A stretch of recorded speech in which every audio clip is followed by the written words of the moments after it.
alam natin, of course, yung impeachment ni VP Inday. Tinatanong ni Shian, what can you say po sa statement ni Senator Marcos may niluluto na 1 trillion impeachment daw? Hindi 1 trillion impeachment, ngunit ang paggastos daw, na ayon dun sa Marites, sabi daw ni Senator Amy, na nangungulekta sila ng 1 trillion pesos para ipondo doon sa impeachment. Bakit ganun kalaki? Ang pahiwatig niyan ay malaki ang ilalagay doon sa mga decision makers dyan sa impeachment. Yung mga decision makers niyan include both houses of Congress. Kasi kailangan ng at least 1/3 vote ng Kongreso para magkaroon ng finding of probable cause at umakyat sa Senado yung impeachment. So kumbaga, para ma-impeach si VP Inday sa House of Representatives, kailangan may certain number of votes. At kailangan po, yung mga boto na yun will not come cheap. Yun po ang pahiwatig ng Marites ni Senator Amy. Of course, meron din po talagang costs yan pagdating dun sa trial mismo. So, yun po yung pahiwatig. Whether totoo yan or not, we have to look at it critically. Number one, ang paglabas ba ng balita na yan ay para mawalan tayo ng loob dun sa mangyayari kay VP Inday? O pinapakawala yan para mabantayan natin ang ating mga kongresista at senador? Mahahalata kasi sa desisyon nila pag hindi naaangkop sa ebidensya o sa batas na, at alam naman natin politika ito, pag masyadong taliwas sa reasoning or sa ebidensya nga at sa batas, then alam po natin na umiiral dito ay kahit paano, whether trilyones yan o bilyones or quadrilyones ang lumabas. Alam natin na may ibang konsiderasyon bukod sa kapakanan ng bayan at saka sa ebidensya at sa sa batas.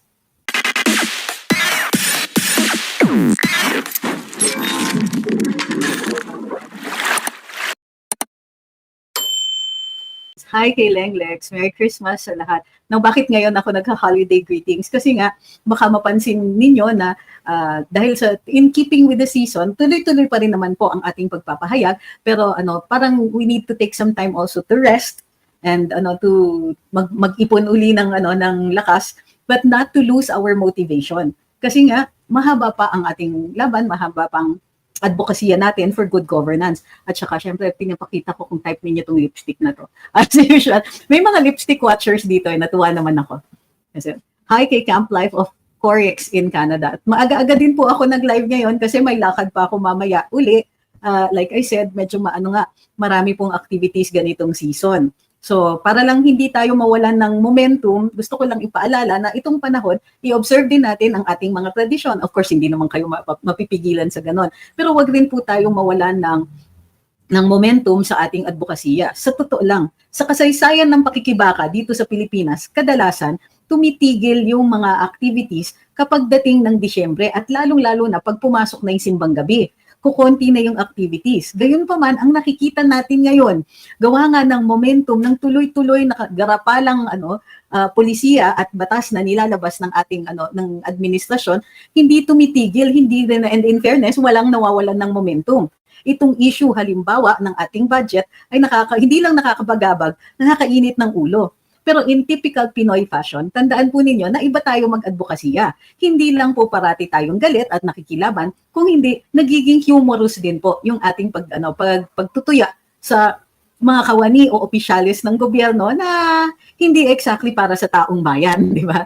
So ituloy lang po natin, pero still in keeping with the season. Bakit hindi ba, may nagtatanong sa akin, hindi ba magkakontra yon? Yung season at saka yung ating pakikibaka at saka advokasya. Tingin ko hindi. Sa totoo lang, katulad nga nung dun sa ano bang tawag doon, speech.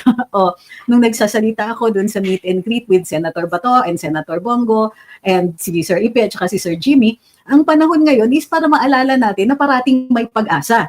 Hindi lang po natin minsan nakikita yung good parts of it. Hindi natin nakikita yung pahiwatig ng panalo. Hindi natin nakikita yung pahiwatig na or foreshadowing na mayroong mabuting mangyayari sa tungo dito sa ating pakikibakad, tungo dito sa ating advokasya.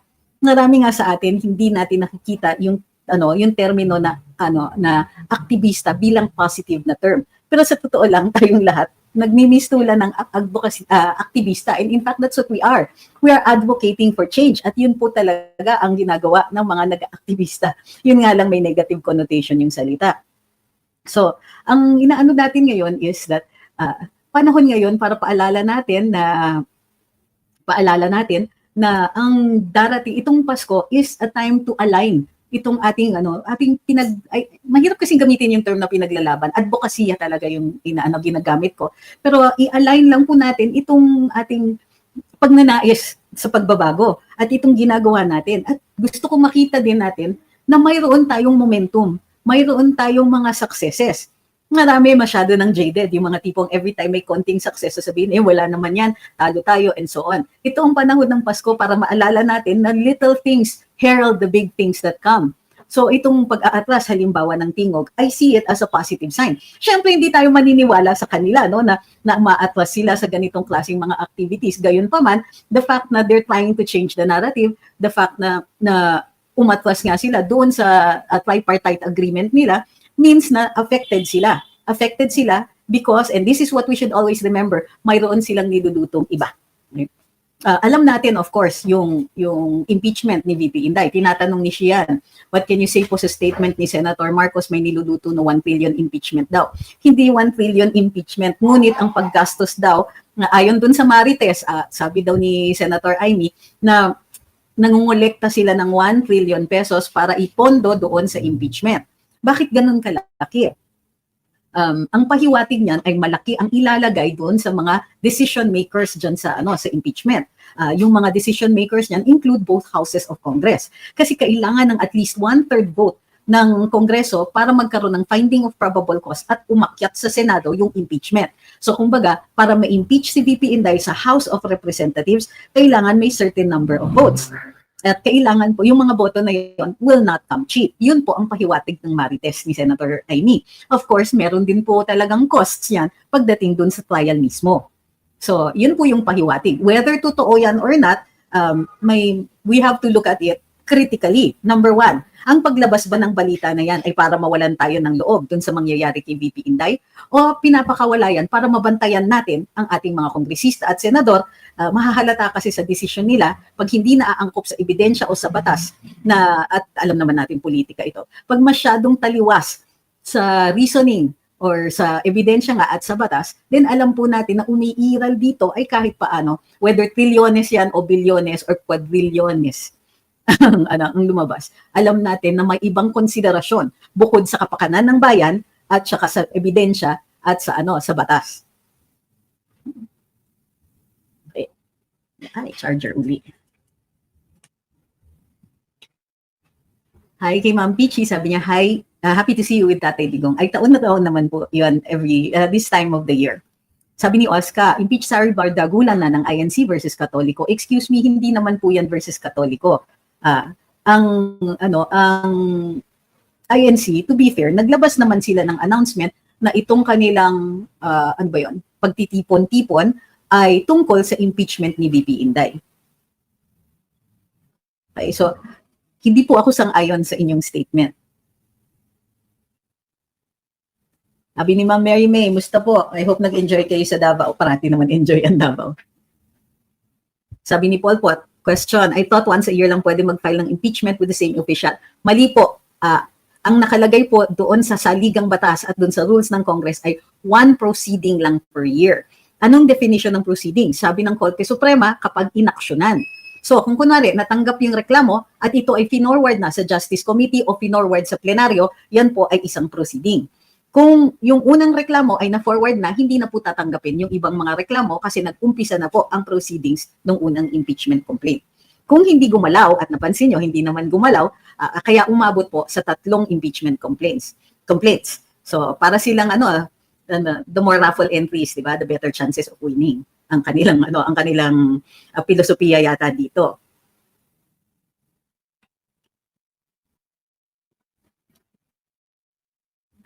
Ano po masasabi niyo sa panawagan ng isa sa mga nag-file ng impeachment case kay VP na may caption about sa PhilHealth Zero Subsidy? Kailangan kumpletuhin niyo po, ano ba ang sinabi nila?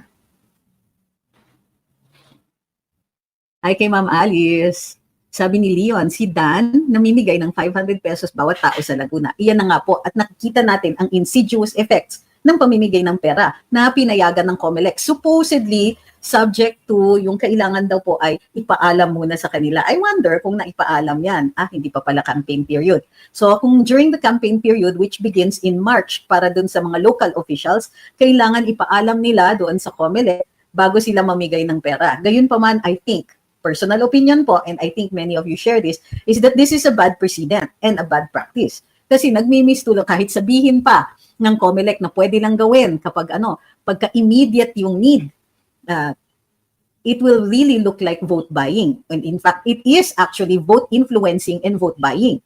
Bakit? Kasi yung pangangailangan, it doesn't necessarily mean na may disaster, may nangyari, may pandemya. Kasi doon sa sa X ay individuals in crisis. So ibig sabihin kung yung mga kaya doon sa AKAP itatawid kinulang yung yung para sa monthly na sustenance ng isang manggagawa na na minimum wage earner.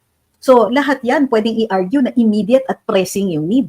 I-justify lang nila by saying that it is the individual's immediate pressing need, not the communities. Kaloka, di ba?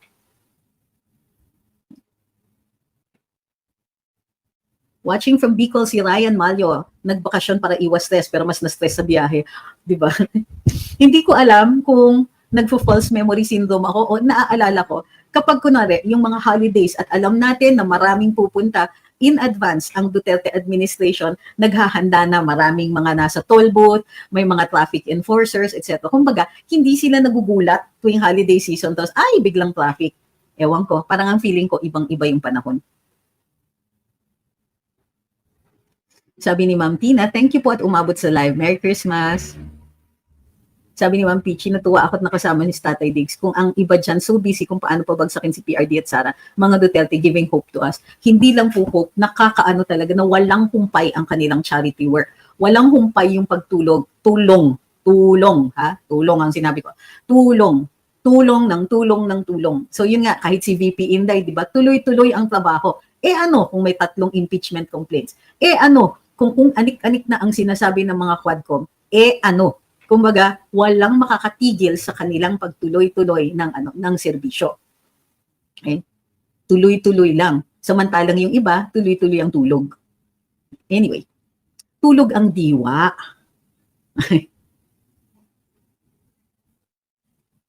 Para dun sa mga nagko-komento, nagtatanong, I think you might have to rephrase your questions para masagot. Yung mga what can you say, sorry po, hindi po parati yan papansinin ko yan pagka talagang may pressing, mayroong kailangan i-clarify dyan. But if you're simply asking for an opinion, uunahin ko po talaga yung mga kailangan i-clarify.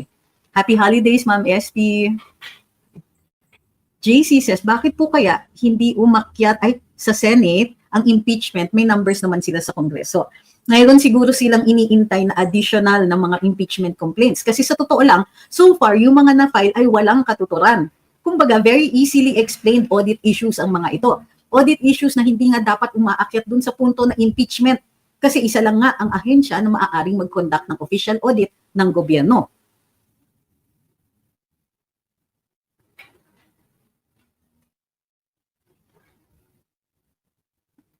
Tony Panilagaw says, kaya mag-ready na sa people power, patalsikin ng gobyerno ni BBM. Parang hindi yata magkatugma yun.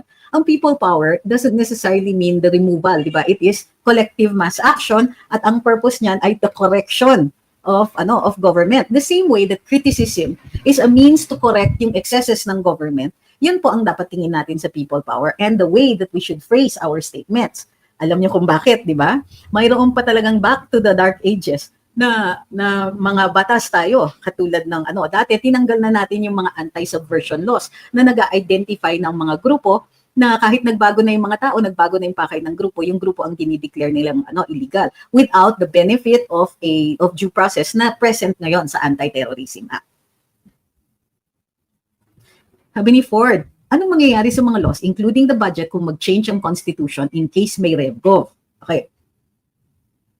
It will depend kung ano po ang babaguhin. So yung pag binagong sa ligang batas at hindi na po compatible yung mga batas na ginawa prior to the changes in the Constitution, isusumiti yan sa Korte Suprema pag may nagkaroon ng kaso. O halimbawa, may mga laws tungkol dito nga sa budget at nagbago na ang rules natin sa budget. Hindi na po pwede, kunwari, yung mga nagawa na, hindi yan retroactive necessarily. Yung mga ginagawa ngayon ay hindi na po mauulit. Pero kailangan gumawa or gawing angkop yung mga batas. So, kung kunwari, may pumunta sa Korte Suprema at sabihin nila, ito kasi yung batas, pero nagbago yung saligang batas.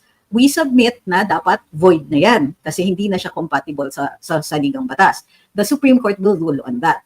kung ano, or pwede nilang i-interpret para mas naaayon at mas angkop doon sa saligang batas. Pwede bang mag-file ng kaso mismo ang Congress against FPRD instead of just recommendation to the DOJ? Pwede silang mag-file as private complainant. Pero wala po kasi silang personal knowledge dun sa mga ina-allege nila kay PRD. Ang knowledge nila ay hearsay. Dahil nagdinig sila sa Kongreso at yung sa pagdidinig nila ay sasabihin nilang napag-alaman namin. O yan. Gagamitin nila yung mga sworn statements ng kanilang mga saksi laban kay FPRD. So, pwede naman sila, not as Congress, pero bilang mga kongresista. Pero dahil wala naman po silang personal knowledge, yun ang magiging limitasyon ng kanilang pag-file. Wala man lang pro-BBM ang nag-file ng impeachment, wala na ba silang man? What do you mean pro-BBM? Lahat naman ang nag-file pro-BBM, di ba? Sabi ni Ma'am Glory Lee, kamusta po si Tatay Digong? We wish him good health at parati po siya, mag-iingat, and sana one day makita din namin sila in person with VP Sara. Wish ko din po na marami talagang makamit kay Tatay, even if it's like in a crowd or ano, kasi imposible naman na he meets everybody personally. Pero yung kumbaga as many people as possible, masusolidify yung kanyang position in history pagka ganun. Maraming mga saksi sa kanyang pamumuno. Sabi ni John, friend ko sobrang hanga sa Quadcom, lalo kay Luis to. Now, invited siya sa Quadcom kasi Vice Mayor ng Municipality of Mataas na Kahoy, natakbo government, and part siya ng LGU. Doon siya natauhan na propaganda ang Quadcom. Yun nga until you actually are there at makita, o kaya na alam nyo how the law works at kung paano gumagamit sila ng questionable na tinatawag nilang ebidensya, di ba? Para sa akin kasi hindi siya ebidensya Walang evidentiary value kung tutuusin. Lalo na hearsay. Walang tapos the passage of time, sinasabi ng Korte Suprema, kapag taon na ang nakalipas, tulad nitong mga nire-rehash nila about yung supposed EJ case a long time ago in Davao, yung the passage of time can affect memory. So, magkaka-question ngayon dun sa value ng kanilang ebidensya, di ba? So, unless you know yung quality ng evidence at nakikita natin yung quality or lack of quality evidence na ginagamit nila, o kaya may personal effect sa iyo yung yung pagmamalupit o paglalapastangan ng mga karapatan ng mga resource persons, posibleng madali ka Posible, but not always. Tama ka, Ratsky. Sabi niya, walang nakukulong na politiko o nakakasuhan man lang sa paglabag ng batas. May personal knowledge po ako dyan. Mayroon akong kaso, nanalo kami kahit sa Korte Suprema. So dapat nag-file na ng criminal case dun sa pandaraya ng politiko na kalaban namin. Gayunpaman, hindi ginawa ng COMELEC at hindi rin at nawala na rin ng gana yung politiko na ipanalo namin. So, yun yung problema kasi nga marami ay hindi na interesado dun sa mga criminal cases. So it's not just the COMELEC, it is also the complainants. So without the complainants kasi sino magbibigay ng ebidensya? Sabi ni Niha, nanawagan po na makilahok prayer rally sa December 23 sa EDSA daw po i-hold about po sa pag-zero budget sa PhilHealth. Pero isa siya sa mga pari na nag-file ng impeachment kay VP. Zero budget. So, bakit? Ano namang kinalaman ni VP doon sa zero budget sa PhilHealth, diba? Ay, hindi rin ako nagtitiwala doon sa mga tao na gumagamit ng mga issues na tayo ang nag-raise para sa kanilang cost. Pero yung cost nila ay laban. Gayon pa man, the more people who understand na mali talaga yung pagbabudget, lalo-lalo na, not just this 2024, pati 2023. So, wag po tayong kumbaga, we can agree with the issues. We don't necessarily agree with going to the rallies and all that. Kasi iba ang pakay nila.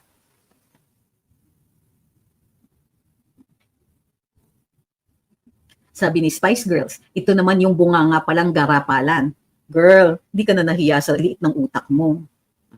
Ayoko pa naman talaga yung nang iinsulto nitong kapanahonan ng Pasko. Pero pagka deserve talaga.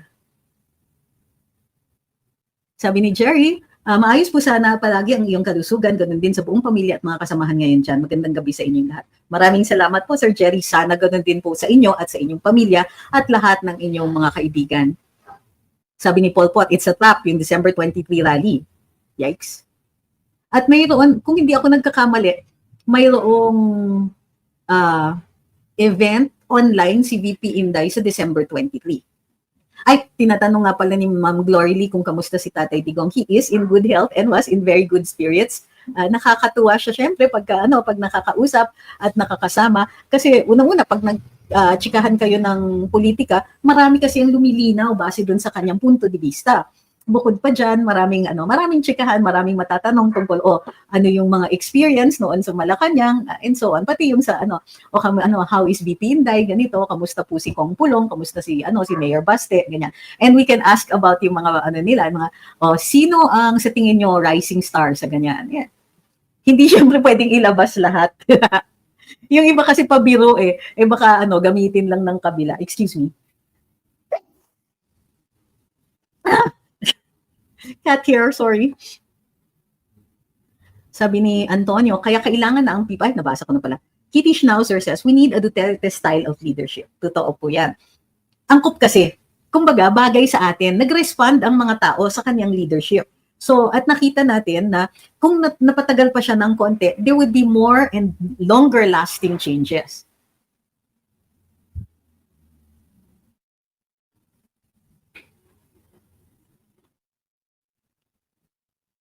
Jesusa says, good afternoon, pwede po bang i-abolish yung COMELEC? Kasi po, mga buwayang bayaran po kasi sila. Hindi natin maa-abolish yung opisina, yung body. Pwede naman po patanggal yung mga nakaupo. Gayun pa man, sabi sa saligang batas, impeachment po ang paraan ng pagtanggal ng mga commissioners ng constitutional commissions. So, kung kailangan baguhin yan, then you need to change the constitution.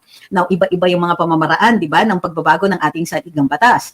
Tatlo ang nakalagay, dalawa ang nakalagay sa ating saligang batas, pero may +1 po yan. So, of course, by Constitutional Commission, Constitutional Convention, tapos Constituent Assembly, where the congressmen and senators constitute themselves as the body who will propose changes. Okay.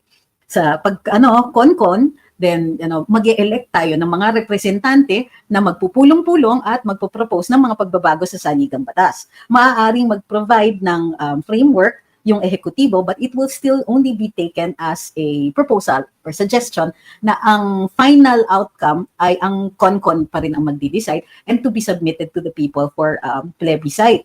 Ngayon, may pangatlo. Noong 1986 nagkaroon ng revolusyon at isinantabi ang 1973 Constitution.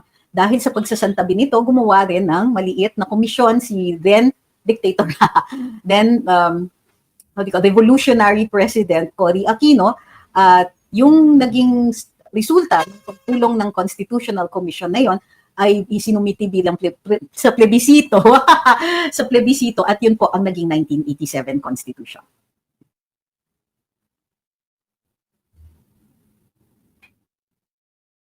Mayroon po bang parang intern si House Speaker to be President, siya na nagsuspend ng 1 year sa PhilHealth contribution.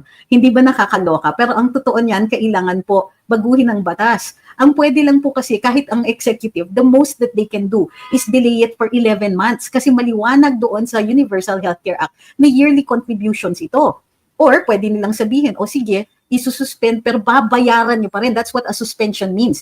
You won't pay it for a year, you will pay it after that.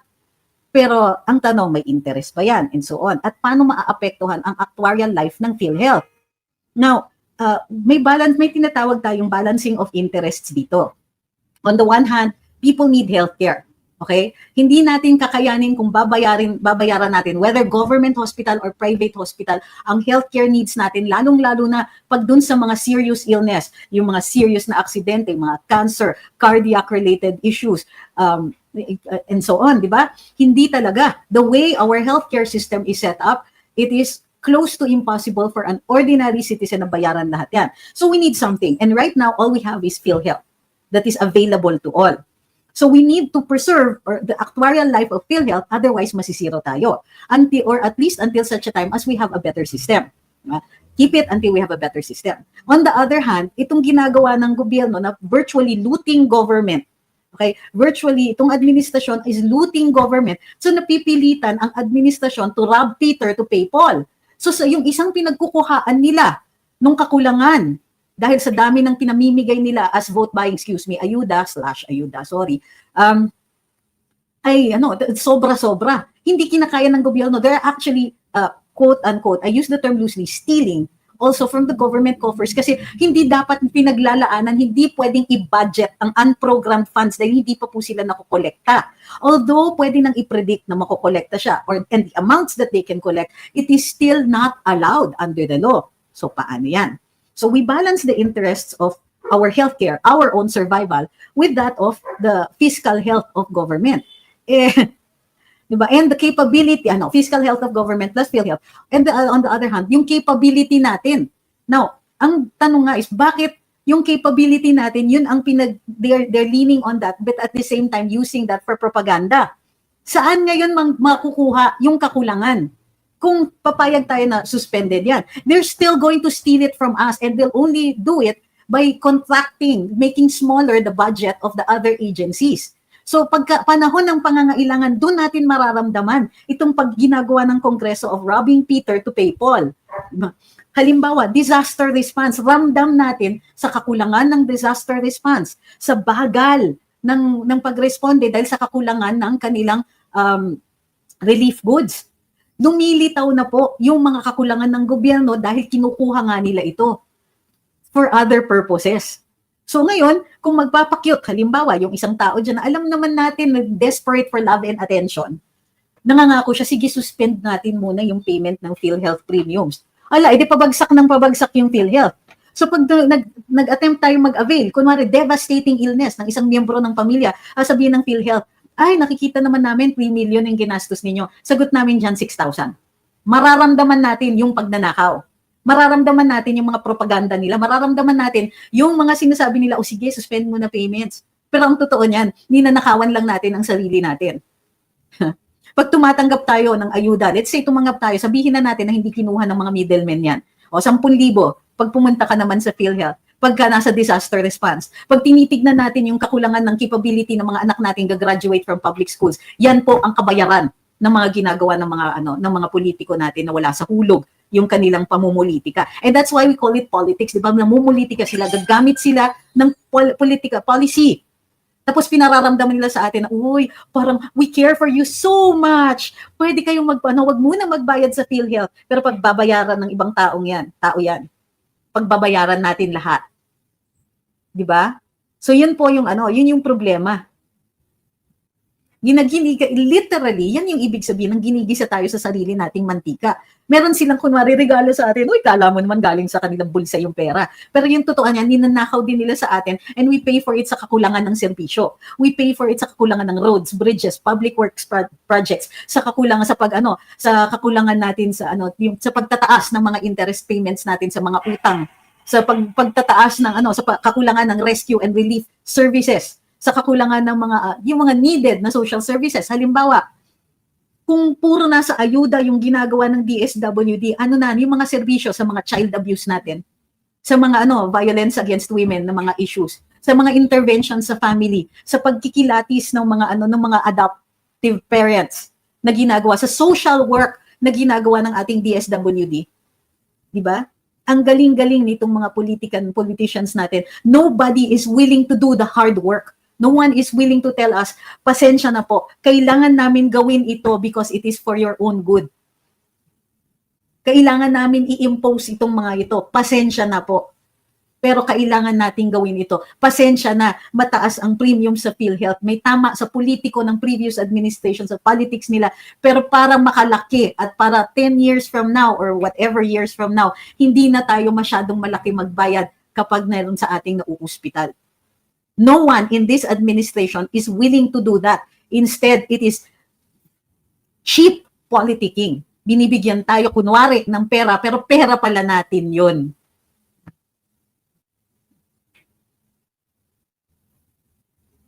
Sabi ni Andre, sana sa 2028 maipili kayo ni VP na tumakbo sa Senate.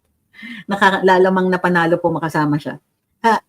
Agree naman ako, nakakalamang talaga nakasama siya. Pero ang tanong ay kung mayroon akong capability na tumakbo. Yun po yun. Ma'am Tina says, suspension of PhilHealth contributions para po sa akin ay isang version din po ng ayuda. I agree, Ma'am Tina, well said. Ang ganda ng pagkasabi ni Ma'am. Para sa boto, pambansang kalusugan po ang ginamit, mapait po sa panlasa. Tama po ang nabanggit na gisang-gisa na po tayo sa ating sariling mantika, plus pawis, insulto po sa ating katauhan at ulirat. Sabi ni Phil Shield, Now that we know that they were corrupting PhilHealth, then we know they were violating the Universal Healthcare Act. Do we have to leave it in the sands or we can do something? We can. Okay? We can file the cases. Pero ang tanong nga dito is, wag nating asahan sa iba. If you feel na kaya, susuportahan namin kayo. Pero yung aasahan ninyo, somebody else to do it for you, hindi. PhilShield, I understand you're doing advocacy work on this. Sabihan niyo po kami how we can support you. Okay?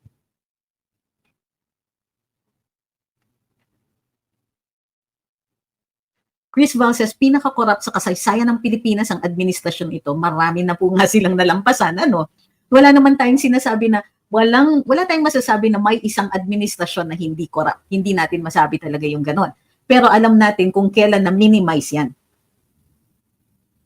Sabi ni Michael, gusto nila tao na magkandara pa na naman sa mga trapong politiko galing sa from barangay captain to senator. Sabi ni Way I See It, tinapunan lang ng 5 billion boto ng tambalos-los, kinagat na nila agad yung akap. Nagmukhang tuta talaga sila ng mga senador ni Kong Tamba and company. Grabing kaganid ng mga to, money and power talaga. And tone deaf. Hindi nyo ba napansin? Bulag sila sa kagustuhan ng tao. Bulag din sila sa capability ng taong bayan magmahal. Hindi sa kanya binibigay yung pagmamahal na yun, pero nagpipilit pa rin sila. Hi kay Albert dun siya sa Rumble nag-post at nag-comment. Maraming salamat po. Gusto ko rin pong i-grow yung ating Rumble kasi alternative po siya. So, tama po. Tama yan. Sobrang napansin nyo how, yung parang pinipilit talaga niya, nire-railroad. Isang taong never nakadanas ng isang national election na ipanalo niya. Isang tao na nag-minimize ng kalaban niya tuwing tumatakbo siya sa kanyang distrito. Nag-i-insist siya na mas marunong siya sa politika. Ito yung nag-hire ng kung anik-anik, di ba, mga tolls or whatever. Isang tao na kulang sa aruga at pagmamahal. Hinahanap niya ito pero hindi niya alam kung paano kunin ito sa atin, paano niya ma-generate ito. Ang alam lang niya ay paninira ng kanyang kalaban o kaya pagbibili. So yun lang po ang alam niya sa politika. Hindi ito consummate na politician. Hindi talaga marunong. Lalong-lalo na sa kapanahunan ng social media na nakikita yung tunay na pakay. Hi. Sabi ni Leng, with your kind of thinking, you're more qualified po to be a senator, even cabinet member. Been there sa cabinet. And unfortunately, it was with the wrong president. So, willing pa rin po mag-serbisyo sa gobyerno, pero from now on po, di na po magpapabudol. Sabi ni Ma'am Christine, super tone deaf for Grace po to even say, tinuturuan namin ng leksyon ang PhilHealth. When what they did is punishing the people, correct? Not really the managers. We're living in bizarre world. Sa totoo niyan, the Congress and the Senate, the legislature could have recommended to the President bakit? Nasaan ngayon yung mga recommendations for prosecution? Kahit administrative prosecution, itong mga to, hindi nila inuubos ang pondo. Bakit? O bakit hindi nag-recommend ng filing ng criminal or administrative actions against these people? Instead, ipapunish nila yung taong bayan. They could have also recommended the surplus should be put back into the general fund, into the PhilHealth fund, yung ginagamit para mag-generate more income. Or they could have used it, they could have ordered, habulin nyo nitong Christmas season, bigyan ng mas maraming benepisyo. Tapos gagawan din nila ng paraan para ma-recommit yung pera na yon for PhilHealth purposes para directly subsidizing the patient welfare. Ay nako. Sabi ni Florian, nagmama ang tawag dyan, nagmamagaling ng walang alam, ang layo sa realidad. Correct. Tapos hindi naniniwala sa sariling mga surveys. May mga surveys. Doon lang siya naniniwala doon sa mga may daya. Sabi ni Gaming, pinasara ko na ang business ko dahil ang tax na binabayad ko ay napupunta lang sa politiko ay pinang-aayuda tsaka na kung magbi-business kung si VP Sara na ang presidente. Nasaktan ako doon. Di ba? Bartok says, DPWH got the biggest slice. Meron pang new ad, tawag various infra projects ng 300 billion yata. Sabi ni Sen Aimee, ano yan? Very important person o di kaya very important party list? Palpak infra nila. Kala ko ba education is important? Sabi ni Ma'am June, why don't the Quadcom investigate the high officials of PhilHealth? Always, it's the people that suffer. Sabi ni Urban Link Shoppers, in case ma-push through ang impeachment, paano po yung unmodified opinion ng COA versus claim ng Congress? That becomes evidence on the part of the defense.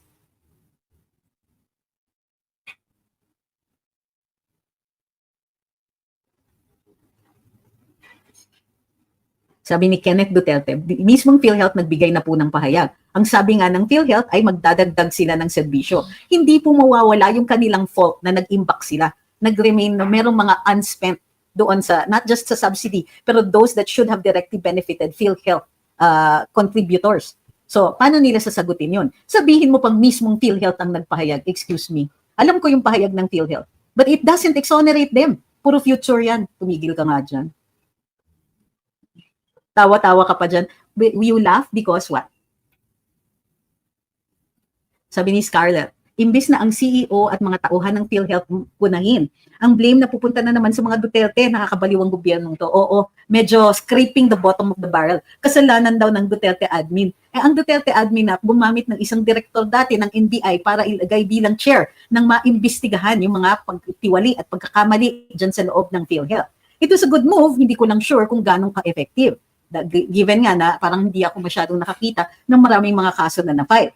Pero at least if there was a move for that. So wag sasabihin itong sino ba to, si Tingog Party List na kasalanan ng Duterte admin. Anong ginawa ng Marcos admin in the past 2 years? Wala. Ngayon nyo lang sinasabi yan? Excuse me.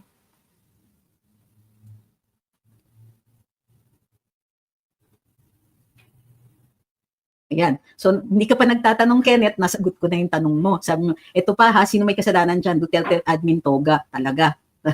Kaloka ka, wala kang ebidensya, sasabihin mo lang, Duterte may kasalanan. O, asan yung pruweba mo?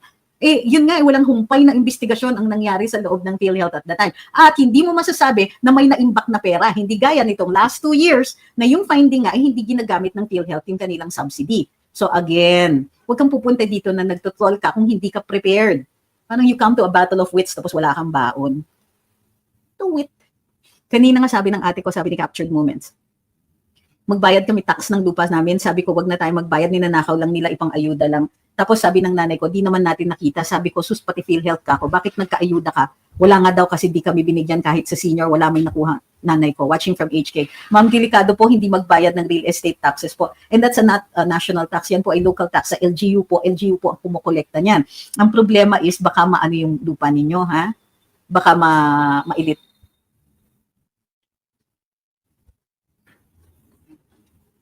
Soraya says, hi attorney, masyadong nagmamagaling. Sa totoo po, this admin is getting worse. Tama si Mayor Magalong, sobra ang corruption or commission sa HOR. Yung bulok trabaho ng HOR, blaming sa iba, hugas kamay. BBM walang control. Correct. Sabi ni Ma'am Tess, naniniwala si Tambi sa mga surveys, alam niya na kulelat siya, kaya nga he's moving hell, makuha lang ang sympathy ng mga tao, but he repeatedly fails. Because he's not a good leader and not a good politician. I'm not saying he can't learn, he can. The problem is, kapag mataas ang posisyon mo, tapos ang posisyon mo is obtained not through climbing the ranks, not through experience of leadership. Nagkakamali ka talaga. Sip-sip na sip-sip ito during the Duterte administration, pero hindi siya natuto. You must understand what the people need. And also be ready to do the tough things, the difficult things. Hindi yung puro ka nagpapander sa mga sa mga nasa likod mong mga oligarko. It's better that you find ano bang mga pangangailangan ng tao, malinaw naman, di ba? Di ba? Anong mga kailangan? Pagkain, tubig, kuryente, internet, transportation. We need to make things favorable so that pwede tayong magnegosyo. Hindi naman natin hinihingi sa gobyerno ang handout.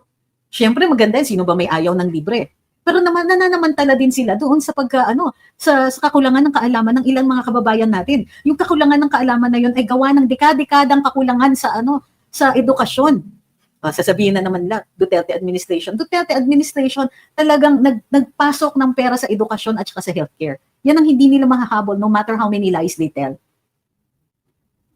Sabi ni Rinoa, totoo po yung may nakipag-usap sa mga Duterte. Hindi ko alam po, ano yung sinasabi ninyong nakipag-usap sa mga Duterte? I do not know the context of your question.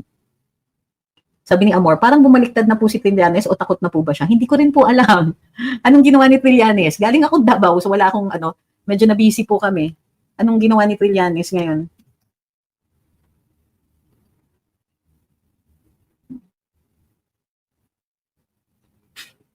Wala po ako nakikita.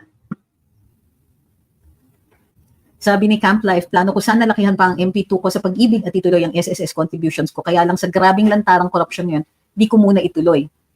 Well, ganito yon ha.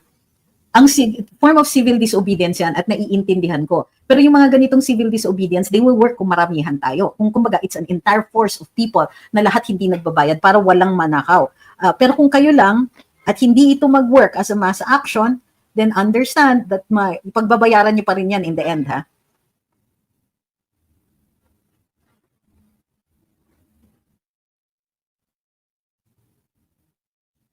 Sabi ni Laiki, sabi ni Martin Luther King, ayuda is justice. But ano ang prinsipyo at doktrina o filosofiya ng justice sa ayuda?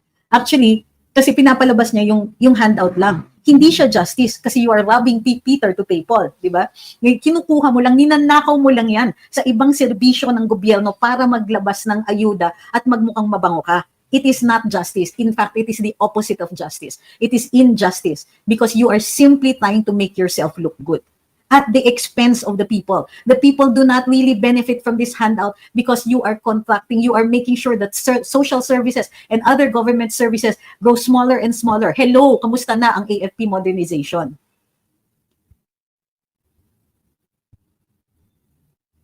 Sabi ni Scarlett, ang problema kay Tambi, inubos niya na pera sa paninira sa mga Duterte pero di pa rin siya kayang mahalin ng tao, insincere kasi tamba nga. Yes po, pag-ibig is under government. And yes, it's time to have a look at that. Sarah D says, may video po kasi attorney si Tiniling na pag hindi ma-impeach si VP Sara, baka di matapos ni BBM ang kanyang termino. Ganun po ang sabi niya. That doesn't mean lumipat siya.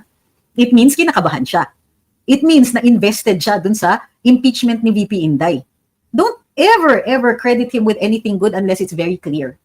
Pagka ganyan na may question kayo, it means no, hindi siya nagbabago. This person is single-mindedly against the Dutertes. And he's simply telling the truth here, kasi sometimes he does tell the truth. Oo, pag hindi na, well, sa totoo lang, it isn't the impeachment which will make or break the BBM administration. Posibleng ma-break sila, but they are, ano bang tawag nito? They will collapse under the weight of their own corruption. So, worried lang what this statement is a statement of fear. Dahil pag syempre, mag-survive si VP Inday, anong ibig sabihin yun para sa political career niya?